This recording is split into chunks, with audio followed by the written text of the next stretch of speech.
Hey YouTube, this is another video in the series of guides that I've been slowly creating for the channel. Today's guide is going to be about Tungrad Ruins, which is an endgame grind zone in Black Desert. I'm sure many of you already know about it if you're watching the video. For this guide, I spent a lot of time grinding the spot and making sure I understood all the rotations, the mechanics. I was being as efficient as possible so I could get you guys good information. But without further ado, let's get into it. Just for reference, in this guide, I was grinding exclusively on Awakened Wizard, which is not a top end grinder, but I would say it's like upper middle. So it's a pretty good indication of what most classes that aren't like the meta ones should be getting. I think up on the screen, here's the gear I was wearing, the crystals that I had equipped, and my stat lineup. I had 310 AP, 400 DP, which isn't what the required is. I think the recommended is 320 AP, but honestly, for the difference between 310 and 320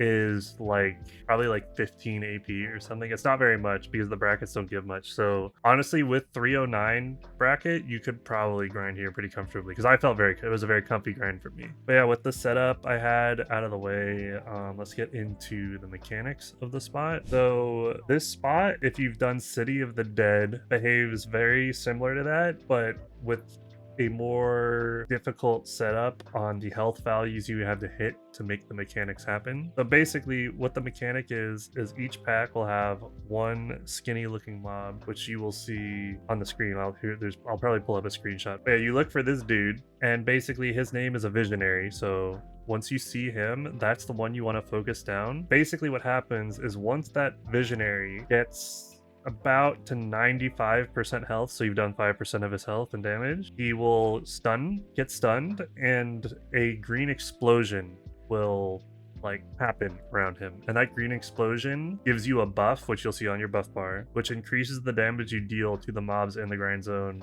by a lot. And basically what you do with that is you continue just DPSing him mainly. Of course, you want to AoE things if you can. You want to hit as many things as possible, but mainly you want him to get hit. He's the most important one. Once he drops down to about 10% health, he will instantly die in an explosion, and that explosion debuffs all of the mobs in the pack that he was in so that they can then get stunned by you hitting them. The explosion itself will also stun them instantly. To summarize what I talked about so far, do 5% damage, so you get a buff to do more damage, then continue DPSing him down till 10%. He will blow up, and then that allows you to stun all the mobs in the pack, which basically makes the pack trivial at that point because they won't be swinging at you or dealing damage anymore. And similar to City of the Dead in Tungrad Ruins, when the mobs hit about 33% health, about a third of their health, they will just blow up and die instantly. You don't have to actually take them to zero. And that's basically all the mechanics. It's pretty simple. You just focus the visionary, get him low, then use the stun to make the pack easier, and then kill the rest of the pack, and then you move on to the next one. Pretty straightforward. It's really not that hard, and it's actually kind of satisfying when you get it down. In terms of things that are dangerous for you here, what can kill you, there's only one thing, and it's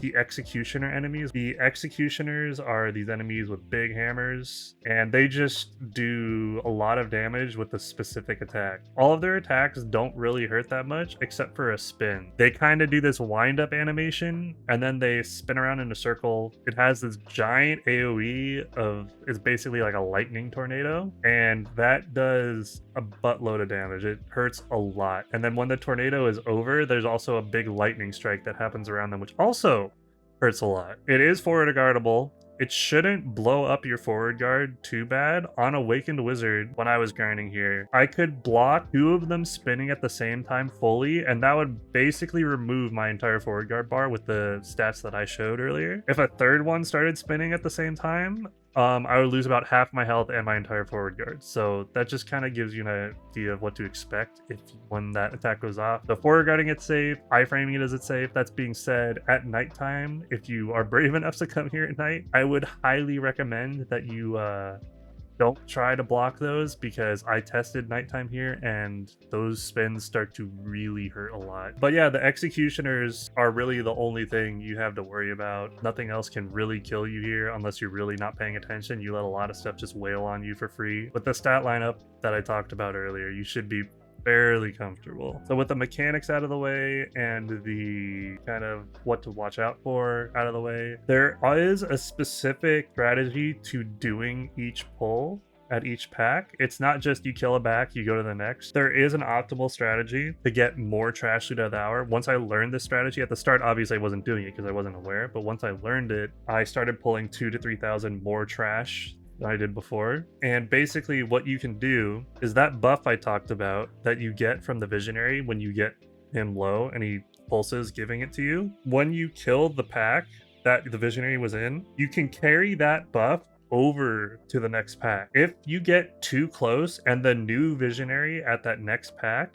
aggro's on you, it will cleanse the buff you had on you. So basically the strategy is when you go to the next pack, you stay outside of aggro range of the visionary, and then you use skills with a large range, pick off the visionary with the AP buff that you got from the last pack you did. If you use the correct skills, on Wizard I used Magma Bomb and Aquasphere. I've seen Guardians use their baseball swing. Basically anything that's ranged that deals decent damage. You can chunk the new visionary in that next pack down to that 5% mark, and it'll make them instantly pop the buff to you. And then obviously now you don't have to deal with doing very small amount of damage without the buff. You get to carry that buff constantly from pack to pack to pack, and you'll always be doing extra damage no matter what. And that increases your clear speed, because if you have to do that, and that initial 5% on the visionaries actually takes quite a bit. They're pretty tanky. So carrying this buff over to the next pack from outside of aggro range helps a lot, because you skip that whole initial part of the pull, which is a little slow. So that's how you do a correct pull here. But with all of that information on how to grind it, how to do the mechanics, what to watch for, I will talk about rotations next. So up on the screen, you'll probably see somewhere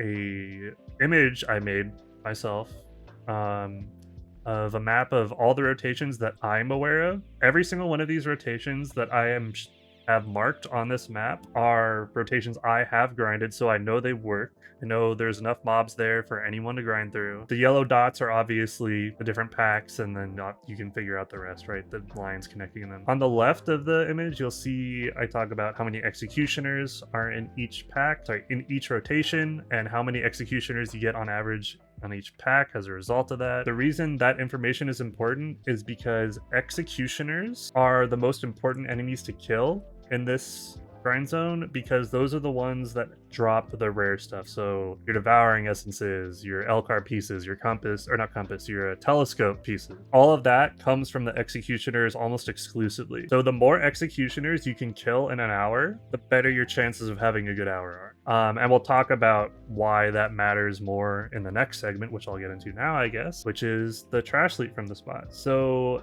in total, at least as of recording this video, I have grinded 41 hours at Tungrad Ruins, which is, in my opinion, more than enough to get like a decent idea of what you can expect on average. Also put up on the screen an image from my Garmoth, which I used to record all the hours to kind of show you what I've gotten through all the hours. I probably won't show all the hours because 41 is a lot, but if you want to see this information for yourself, if you go to the description below, I'll have a link there which links to my Garmoth. But the important thing to know is you can expect around 9,000-ish trash per hour with a yellow scroll. All of these hours with a yellow loot scroll, by the way. These were all with level 2. I didn't do any level 1 loot scroll stuff. The rest of the stuff, like Blackstones and Spirit Dust and whatnot, don't really add that much money each hour. You maybe get like an extra 100 mil out of the Spirit Dust, Blackstones, crystals, all that stuff. Most of the money from the spot is actually from the rare drops, which brings me kind of what I was talking about before.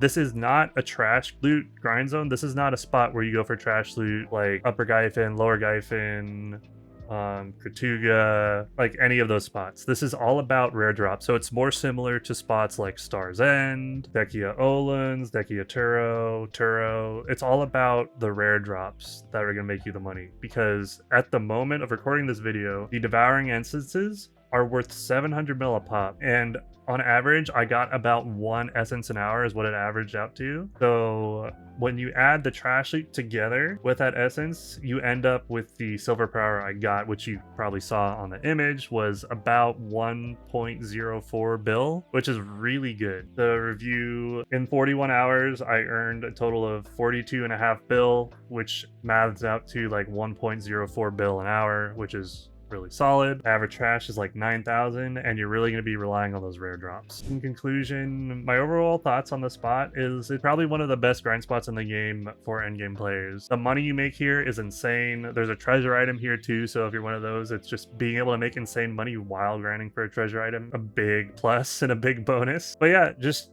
the only thing you got to be aware of is, you know, it is a rare drop spot, so you're going to have to expect some dry hours. It'll happen.